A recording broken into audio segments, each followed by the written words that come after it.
Hi கண்மணிஸ், welcome to Thenmozhi சமையலறை. இன்னைக்கு நம்ம பார்க்க போகிற ரெசிபி வந்து வெஜிடபிள் மசாலா இட்லி. ஸோ இதை வந்து நம்ம எப்படி செய்யறதுங்கிறத பார்க்கலாம். ஸோ அதுக்கு நான் ஒரு 4 இட்லி எடுத்து வச்சுருக்கேன். ஸோ அதை வந்து ஃபஸ்ட்டு நீங்கள் இது மாதிரி நீட்டாக கட் பண்ணிக்கோங்க. இல்லை உங்களுக்கு குட்டி குட்டியாக வேணும்னாலும் நீங்கள் கட் பண்ணிக்கோங்க. இட்லி கட் பண்ணி வச்சிட்டோம். இப்போ ஒரு பேன் சூடு பண்ணிவிட்டு அதில் நான் 1 டேபிள் ஸ்பூன் பட்டர் ஆட் பண்ணிக்கிறேன். இந்த பட்டர் உருகும் போதே நீங்கள் இதில் இட்லி எப்படி பிளேஸ் பண்ணிக்கோங்க ஒன்றுன்னா.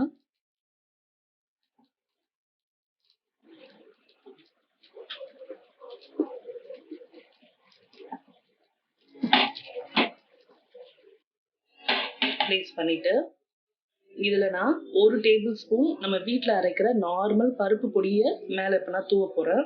நான் இதில் கொஞ்சம் காரம் கம்மியாக இருக்கனால தான் கலர் கம்மியாக இருக்குது. நான் குழந்தைங்களுக்காக காரம் கம்மியாக அரைச்சி வச்சுருக்கேன். ஸோ உங்களுக்கு எவ்வளோ காரம் வேணாலும் நீங்கள் யூஸ் பண்ணிக்கோங்க. பருப்பு பொடியை போட்டுட்டு ஜஸ்ட் கொஞ்சம் நல்லா அப்படியே சாட் பண்ணிக்கோங்க. ஸோ இந்த பட்டர் எல்லா இடத்துலையும் பரவுற மாதிரி இந்த இட்லியை நல்லா பரட்டிக்கோங்க தோசை தவா மேலே. இது நல்லா அப்படி கொஞ்சம் ஓரளவுக்கு இந்த மாதிரி ப்ரௌன் ஆகணும்.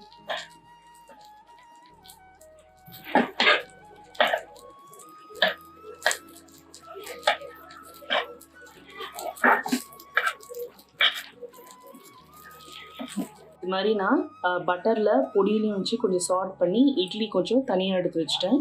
இப்போ நம்ம வெஜிடபிள் மசாலா எப்படி நம்ம தோசை தவால செய்யறதுங்கிறத பார்க்கலாம். இதே தோசை தவால அதே ஒரு டேபிள் ஸ்பூன் பட்டர் ஆட் பண்ணிக்கிறேன். பட்டர் ஆட் பண்ணிவிட்டு இப்போ நல்லா பரப்பி விட்டுருங்க எல்லா இடத்துலையுமே.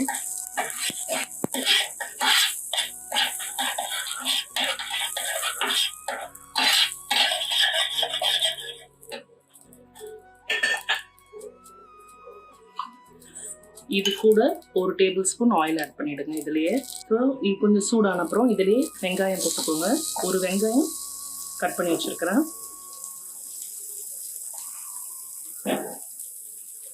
ஒரு பாதிக்கும் சின்ன துருவி வச்சுருக்கிறேன். அது பீட்ரூட் கொஞ்சம், கேப்சிகம் கொஞ்சம். உங்களுக்கு வேறு என்னென்ன வெஜிடபிள்ஸ் வேணுமோ நீங்கள் கேரட், பீன்ஸ் எது வேணாலும் நீங்கள் ஆட் பண்ணிக்கலாம். இதில் தோசை தவாலையே இப்படி சாட் பண்ணிக்கோங்க.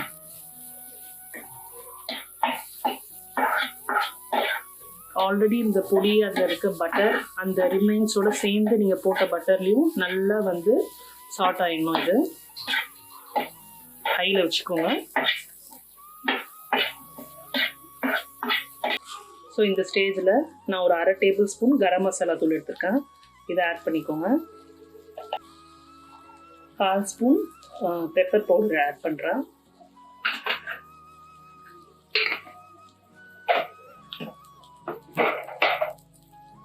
ரெண்டும் சேர்த்து நல்லா சாட் பண்ணிக்கோங்க.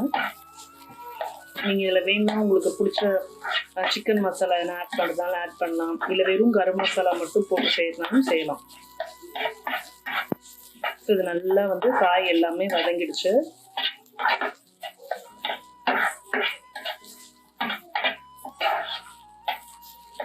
ஸோ இந்த ஸ்டேஜில் உப்பு ஆட் பண்ணிக்க போகிறோம். உப்பு தேவையான அளவு போட்டுக்கோங்க.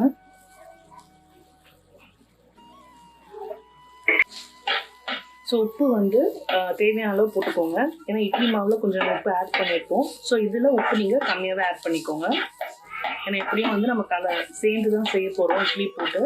ஸோ நல்லாயிருக்கும் சேர்ந்து சாப்பிடும்போது. ஸோ ஓரளவு காய்கறிலாம் ஓரளவுக்கு நல்லா சாட் ஆகிடுச்சு. ஸோ இந்த ஸ்டேஜில் எல்லாத்தையும் இப்படி ஓரம் வச்சுட்டு இது மாதிரி பண்ணிக்கோங்க. ஸோ இது மாதிரி நடுவில் கொஞ்சம் ஸ்பேஸ் விட்டுக்கோங்க. மீடியம் ஃப்ளேம்லேயே செய்யுங்க. இப்போது இட்லி எல்லாத்தையும் நடுவில் ப்ளேஸ் பண்ணிக்கோங்க.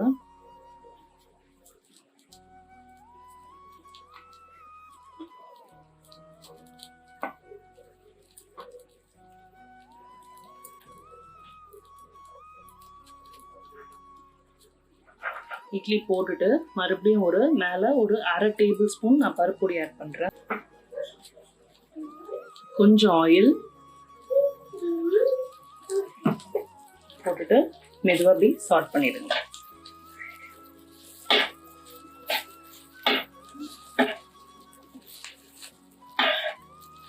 ஸோ இது மாதிரி அந்த சூடுலேயே நீங்கள் கொஞ்சம் சீஸ் மேலோட போட்டுருங்க. அப்படி சீஸ் போட்டுட்டு ஒரு வாட்டி இப்படி நல்லா சார்ட் பண்ணிக்கோங்க இட்லியை. நீங்கள் 2 தோசை கரண்டியை வச்சு நல்லா இப்படி சார்ட் பண்ணிக்கோங்க.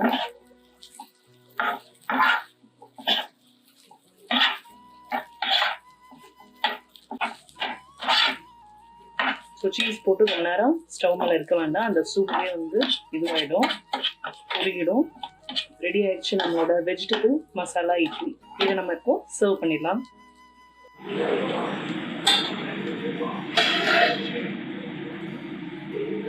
ஸோ இதை நீங்கள் ஃபைனலாக அப்படி சர்வ் பண்ணிவிட்டு இது மேலே கொஞ்சம் சீஸை துருவி போட்டுருங்க.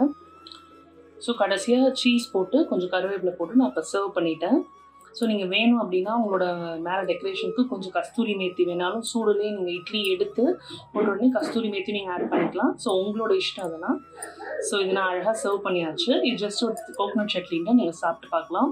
கண்டிப்பாக ட்ரை பண்ணி பாருங்கள், எல்லாருக்குமே ரொம்ப பிடிக்கும். உங்களை நான் நெக்ஸ்ட் வீடியோவில் மீட் பண்ணுறேன். Until then signing off from Thenmozhi சமையலறை.